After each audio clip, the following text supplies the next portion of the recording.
Hi, welcome to another edition of Fast and Simple Development. Let's go over some Spring Boot today. Let's see how quickly we can create a Spring Boot application. So I'm going to be using IntelliJ. I'm going to create a new application and create a new project.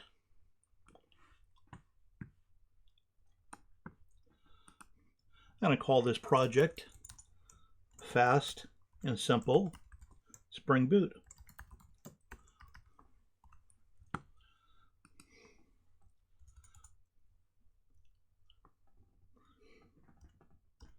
going to put it on my desktop in Fast and Simple directory. I'm going to create a Java application. I'm going to use Maven. I'm going to call this group com.thomasjconsulting. It's my reverse domain name. Artifact is going to be Fast and Simple Spring Boot. My package name is going to be my domain, reverse domain name, and the name of the project. We're going to use Java 1.8. I'm going to use Java 8. I'm going to create a jar. And I selected Spring Initializer for the project type. I'm using IntelliJ Ultimate to create this. If you don't have IntelliJ Ultimate, you can go to start.spring.io to create your project and go through the same process. Create it as a zip file, download it, then open in your IDE. So let's go next here.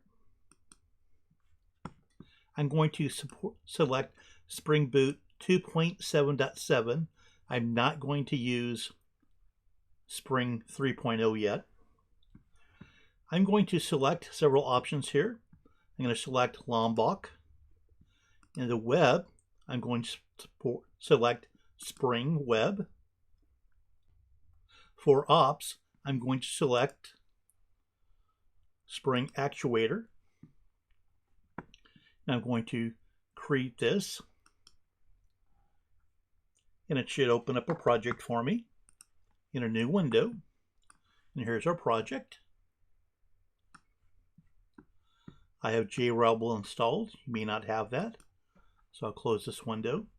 And this is my starter project. You close the help me file. So we've created a basic system here.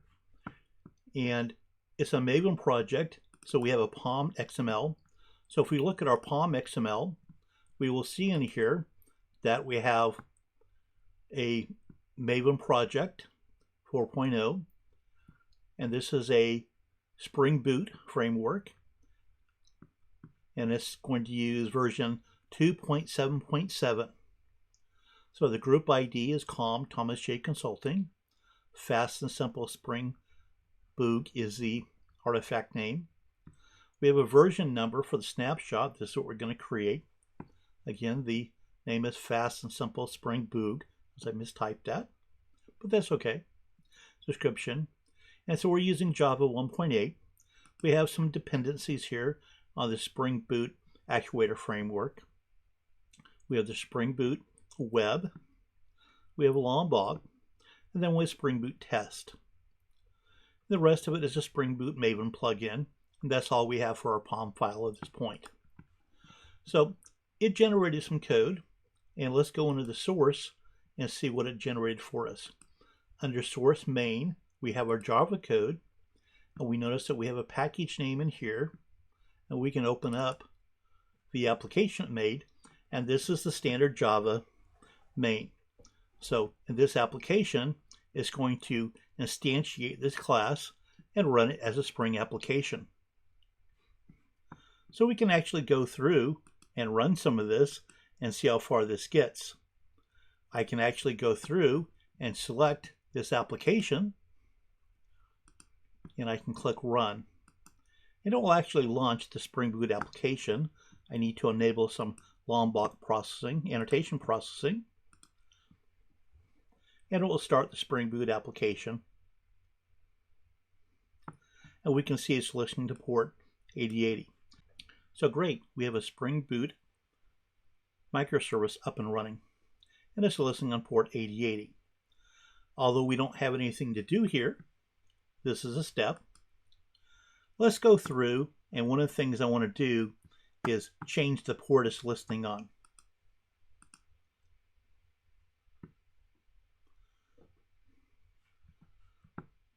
So I can go through and I can edit the file under Resources, Application.Properties.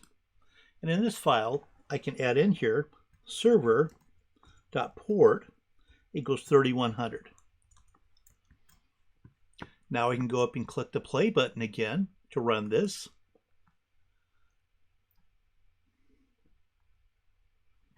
And now when it runs, we can see that Tomcat, the embedded Tomcat, is listening on port 3100. So I'll go ahead and click the red stop button. We'll stop the Spring Boot application.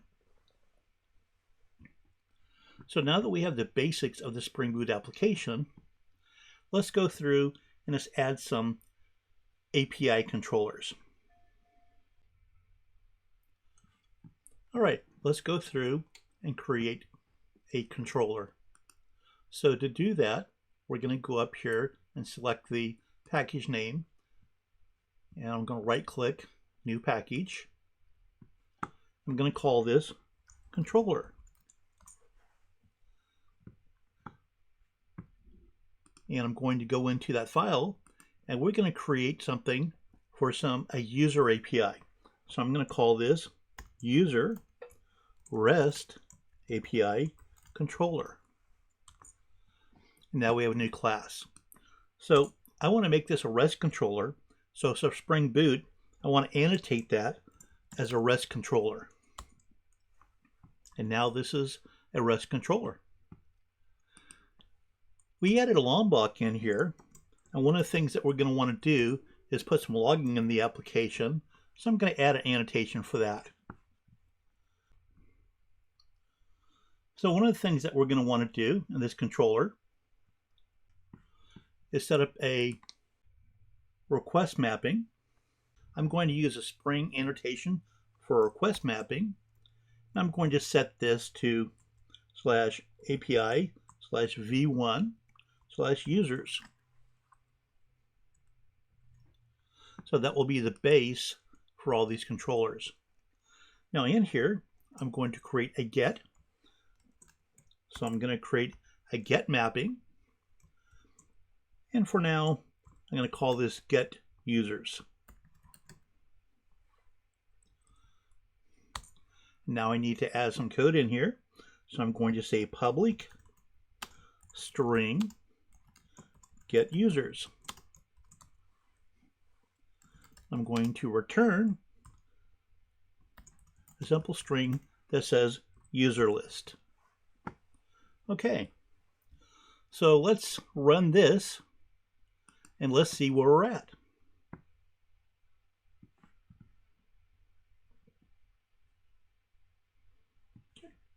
I'm going to use a program called Postman, which you can download, and the Postman program will allow me to make API requests. Let's go ahead and start up Postman. Okay, so I have Postman up and running, and I'm going to start it here. I'm going to say http://localhost, and remember we started this on port 3100. I'm going to call API v1 users, and let's see what happens here. Nothing, because we actually mapped this, if you recall, to get users. So we'll call that. We get back our text of user list. Great. So now we've effectively got the API up and running. And let's take the next step and add some more interesting data to this API. Usually in Spring Boot, you'll have a controller by convention, and you'll also have something called a service. So let's create a new package called service. In this case, we're going to create a class called user service.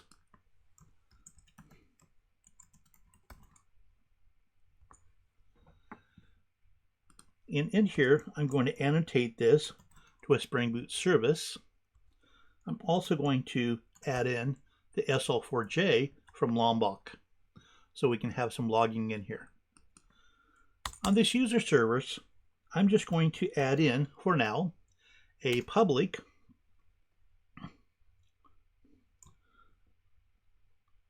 list of users and get all users. Okay. And the expectation is that we have some users to return. I need to go through and create a user controller reference. So let me go through into my REST API, and I can make a reference to an auto wire, and this can be user service.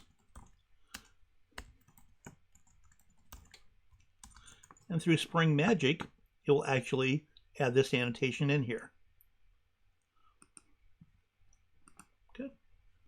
And within our user service, we can actually go through here now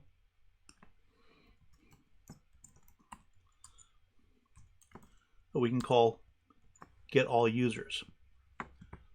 Great. So if we go back to our user service, we're expecting to return a list of user. User objects do not exist. So again, let's go back and create another package. And this package is going to be called the model. And this is where our Spring models are going to be. So we're going to create a new class in here, and we're going to call this user.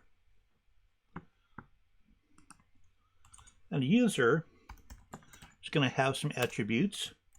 I'm going to have an ID.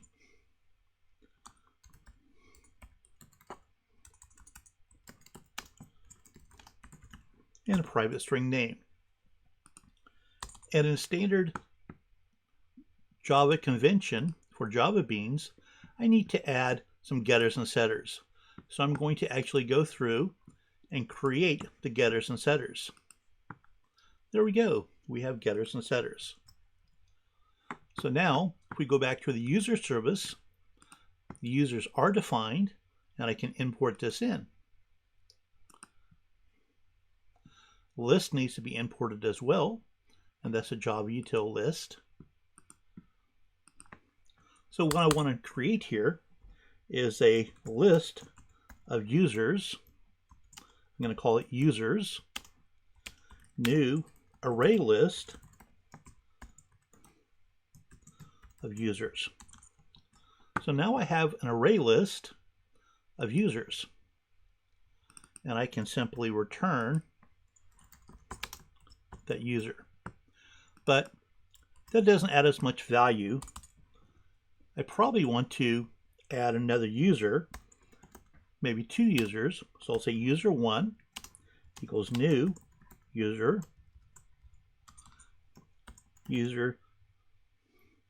user2 equals new user. So now I have two user objects. And the first user object, I'm going to set the ID to 123. I'm going to set user1 name to Fred. For user2, I'm going to set his ID to 321.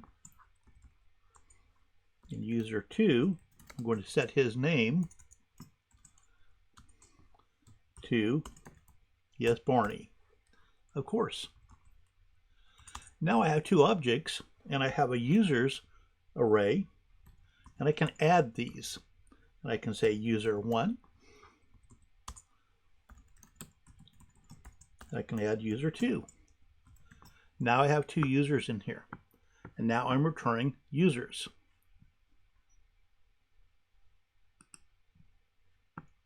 I have a typo on my return statement, so let's fix that. And now this looks better. So now we have a user class, a model.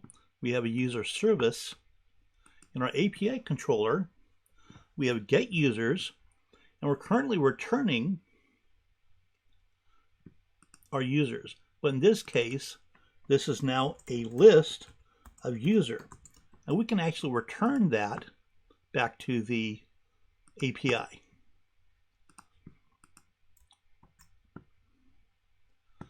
So adding our imports here,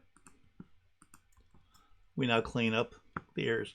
Now let's stop this and let's go ahead and restart this.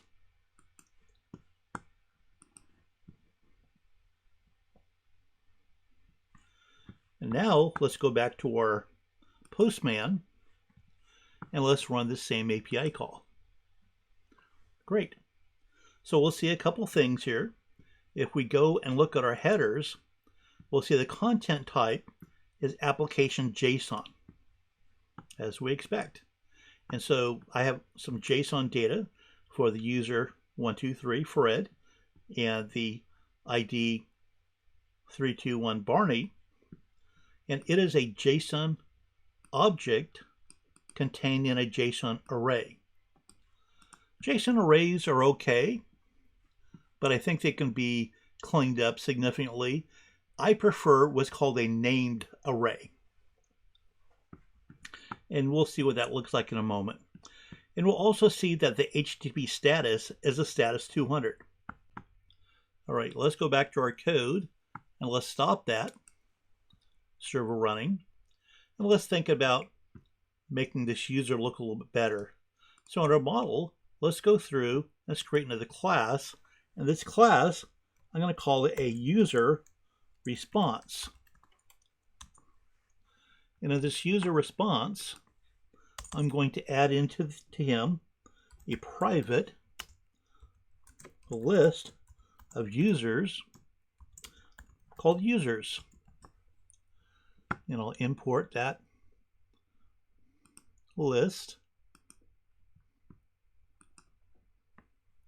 Now in here, I would normally need getters and setters, but in this case, I'm going to use Lombok data. So let's see how this works. Let's go into our API controller.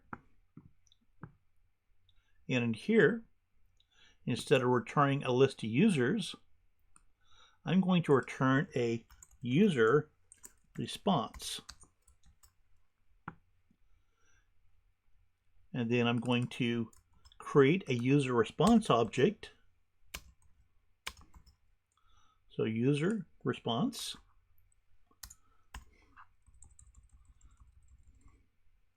equals new user response. So now in our user response, I can set users to the response for my user service. Now I just need to change my return type to user response, and our errors go away.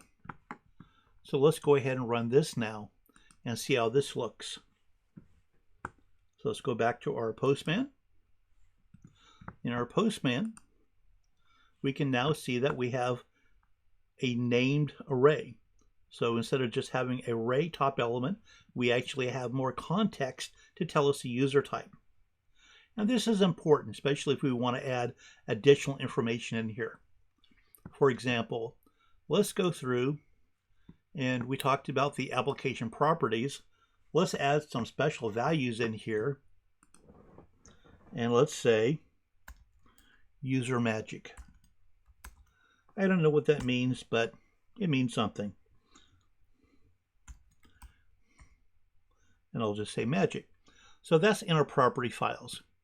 And now within our API call, I want to put a value in here, and I can actually put an annotation, a value. I can reference this as a string with $ curly bracket. And let me import the value here.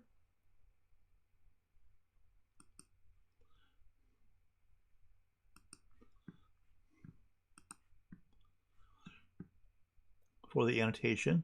And let's go back into the properties and we have user magic. So going back into the REST controller, I'm going to specify that here, and I'm going to create this as a string, user magic. So what this will do is, through the magic of Spring, it will take this user magic variable from the property files and actually inject it into this variable. So what we're going to do is go over here to the user response. We're going to put another variable in here, private string user magic. And in this user magic, we'll go over here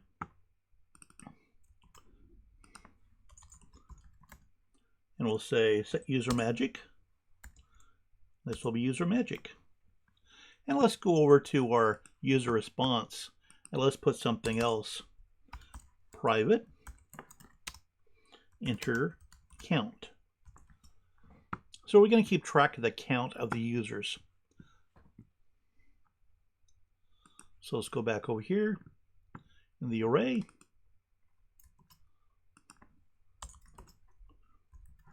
Set count. And we need to get this value. So this would be an opportunity for us to either get that from the user response or to have another value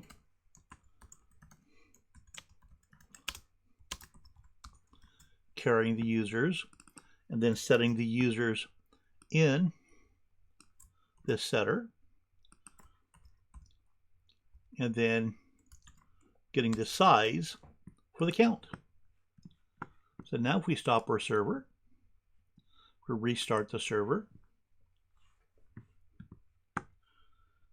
we bring back up Postman, we run this again, then we have our magic information that we read out of the config file as well as our count.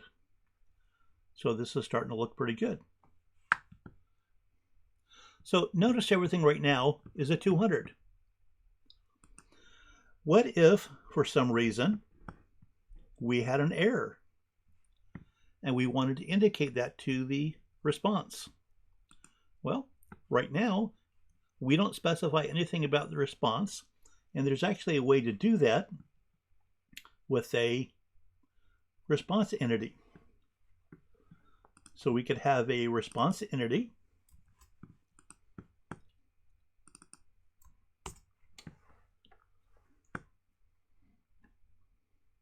let's import that. And we could have a response entity of type user response.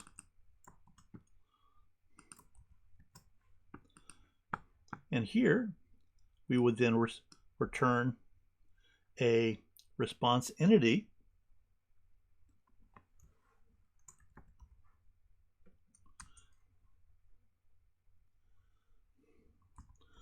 status. We could say HTTP request, for example, OK.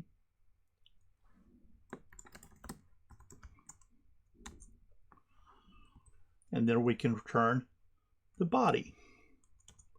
In this case, the body is a user response.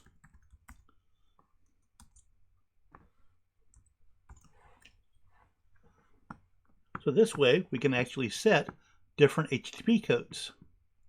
So in this case right here, let's bring this back up and see what happens. When we run this, we get a 200. But just as a 200, this could actually be, say we were creating a post, we could use a created on here. And a created could return us back a 201.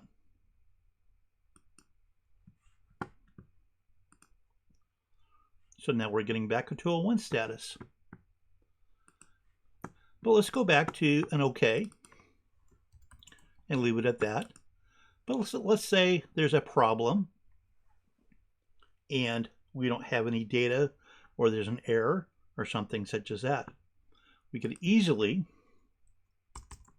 return something else. And we might want to return a status indicating an error.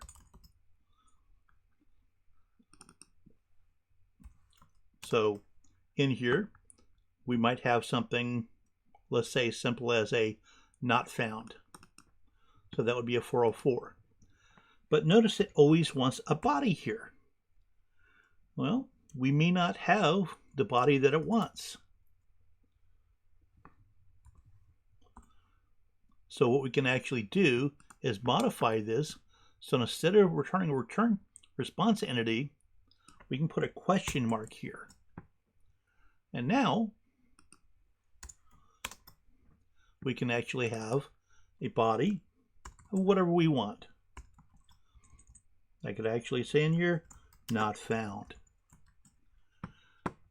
Now, whenever I start this server, let's go back and see what we're doing.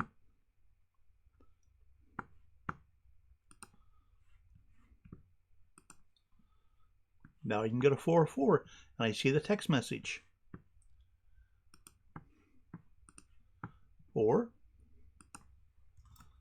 I could return the successful response when I do have data.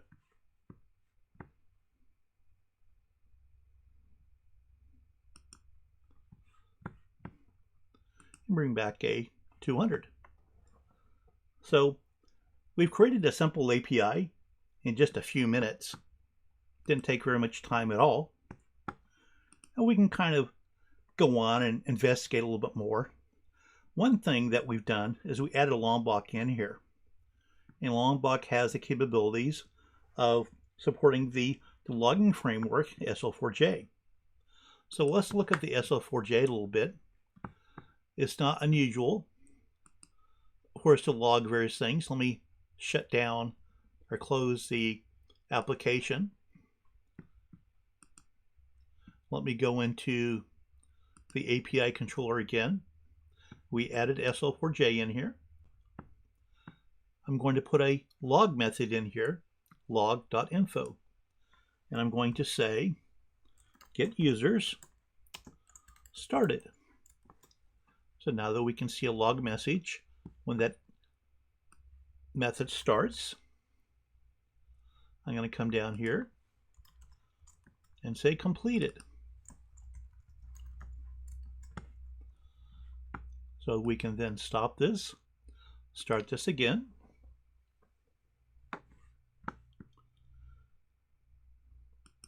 Now when we run the server, we can see in the log files, get user started, get user completed. And we have the standard logs timestamps. So we can actually see here that it started at 34.304 and finished at 34.305. So it took 1 millisecond to run. We can do other things in here. And let's say you want to, if this is successful, you want to look at the value printed out. Well, one nice thing that we can do in here is we can actually print the JSON to the log file. That's actually really nice to have. And we can do that with a package called JSON. And it's a Google library. So let's go ahead and use JSON.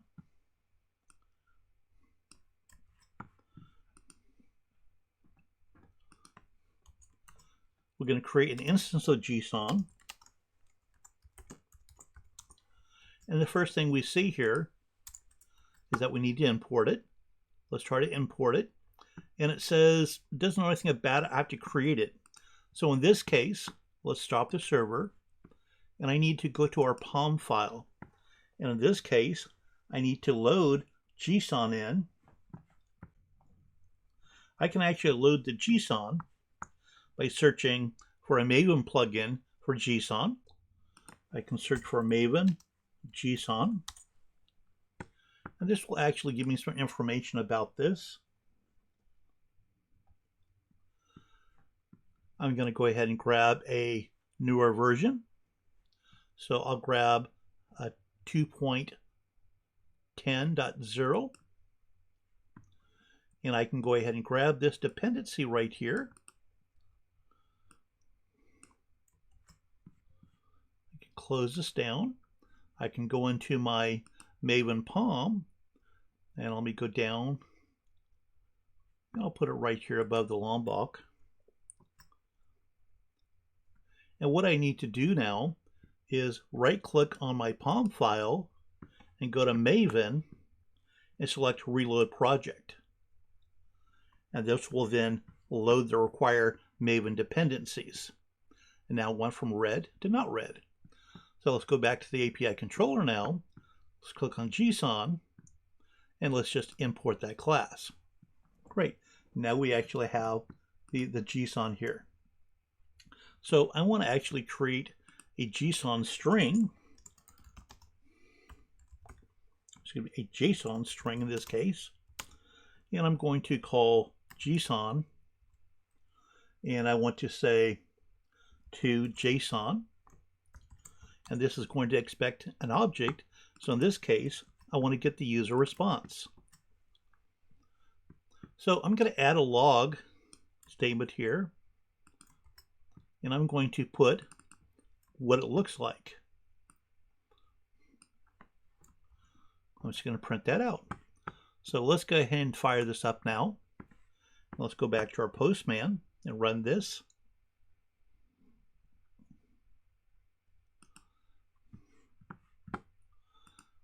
Right, we ran this.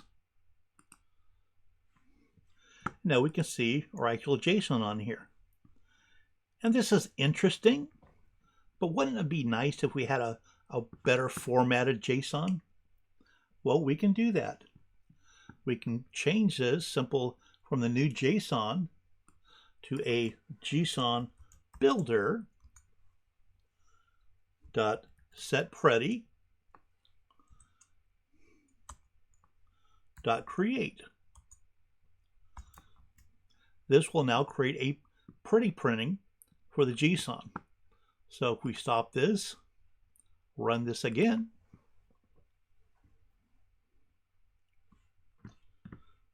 go back into our Postman, run the API, go back to our logs, and now we have a pretty log. And this can help make things more readable, especially when you're debugging and such. All right, so we've done a lot of stuff. We've added some APIs, and it's always nice to know what's going on. One thing that we added in here was the actuator. And we haven't really looked at that yet. So let's go into our Postman again. And let's open up another tab in here. And we're going to open up Actuator. Now let's see what that's all about. So Actuator gives us a lot of links here. One of the links is health. And let's go over and see what we have for health. So in here, we can find the basic health status of what's going on with our microservice. That's very nice. It turns out Actuator has a lot of capabilities and properties. So if we go back to our application.properties, we can put additional information in here about Actuator. So I'm going to put an attribute in here for management.endpoint.health.showDetails and say always. Let's go back and run this again for Actuator. Let's go back to our Postman. Now it shows additional information. Components, disk space, ping status, etc. So what we actually have in here, if we had a database, a MySQL or MongoDB or RabbitMQ or Kafka, it would actually tell us the status of the component as well. It would say MySQL up, Kafka up, MongoDB up, etc. So Actuator is very nice in giving additional attributes. But sometimes you need to know a lot of detailed information about your environment. And so you can add additional information to gather in here through the management endpoints. And in this case, I'm going to add in, I'm going to have health, info, and metrics. So let's stop the server and restart it.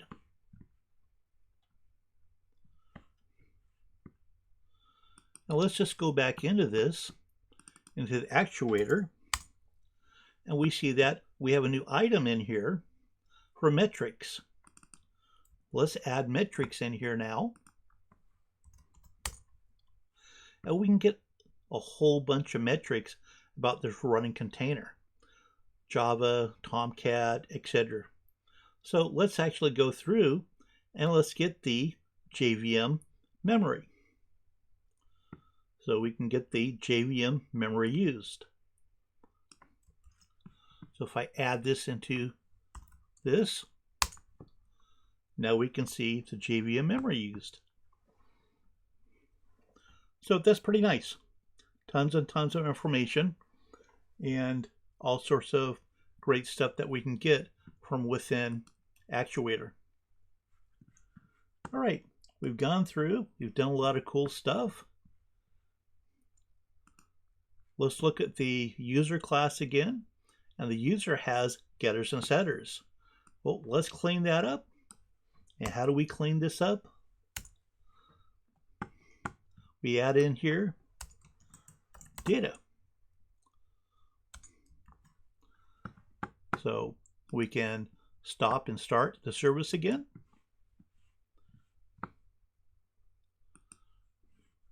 Go back to our first endpoint, call that, and we'll return the data. So that's very nice and very clean.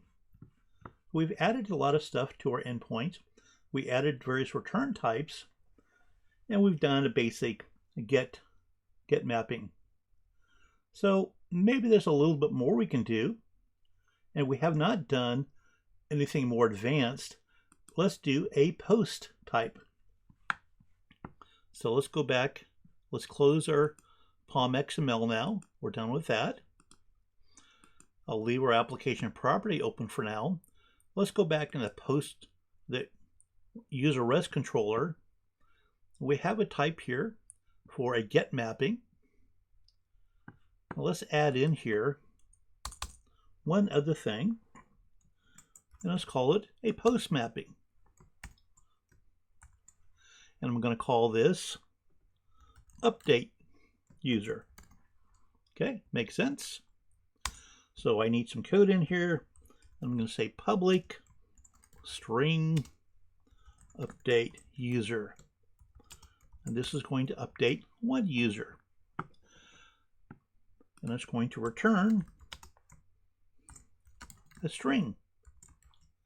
Oh, let's not call this update user. Let's call this add user. Okay, great. So I'm going to say insert it.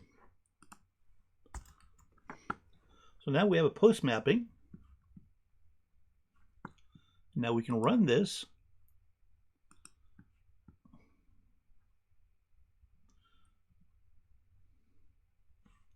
Well, let's go back to our postman. Let's add another item on here.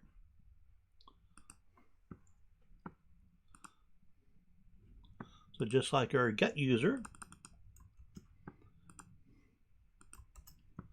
we can call this, I believe we called it an add user. Go back and look again. Yes, add user. And that is a post mapping. So we're going to go back here and let's try to do a get on our add user. Nothing happens. Add user, get add user doesn't exist. Let's verify the code again. Oh, we need a slash in here. There we go.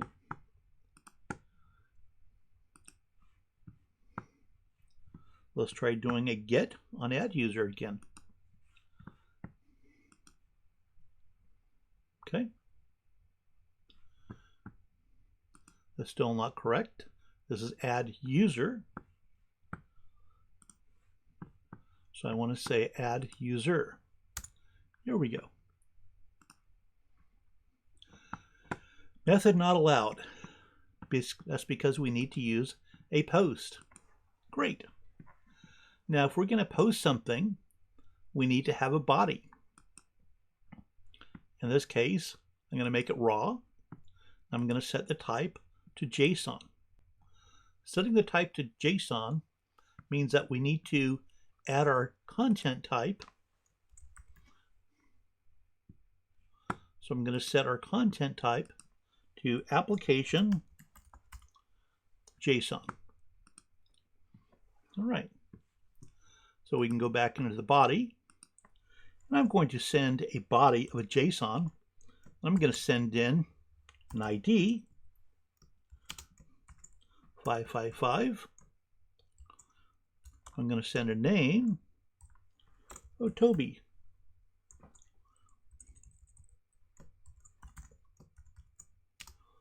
There we go. Let's send this in. We go back, insert. Let's actually say inserted. There we go. All right, so theoretically, we did the post, but we didn't see anything. Well, we actually need to add some more information in here. One of the things we need to do is add the post body.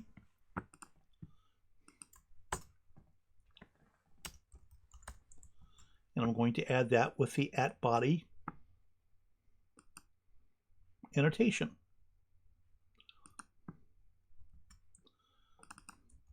Now, whenever I log this,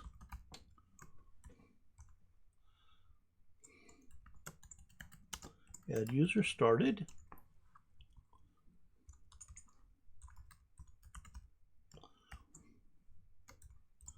content, body. We'll say add user completed.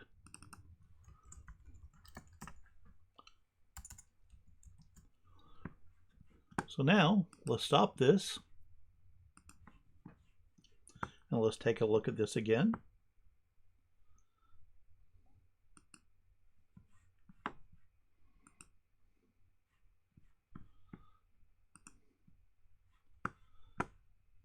And we'll see that the content is printed out here.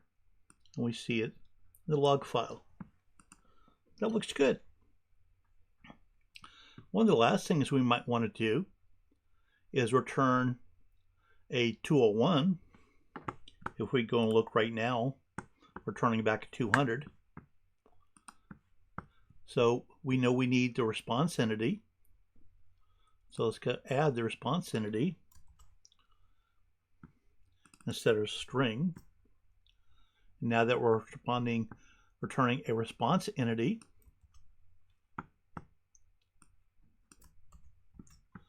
for now we can just echo back to body. And we're not going to call it a OK, we're going to call it a created.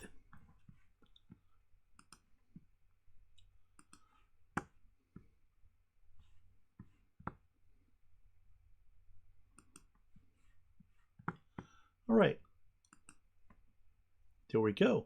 We got a 201 created, and we have the body echoed back to us effectively. There you go. We've built some basic endpoints for a get and for a post. We talked about printing things up with JSON. We added in Actuator. We looked at the basic health endpoint. We looked at a health endpoint with showing details. We added in the metrics, and we showed how we get additional information. We showed how to use logging to return various things in the application. There's all sorts of fantastic things you can do with Spring Boot. This is just a little snippet. So please take a look at my Udemy classes. Follow me on thomasjconsulting.com. I have a blog that talks about fast and simple development. The series is Fast and Simple Development, and I cover various technologies to include Spring Boot, APIs, Maven, MongoDB, Docker, Java, and even some Node.js. Hope you've enjoyed this. Thank you very much for watching.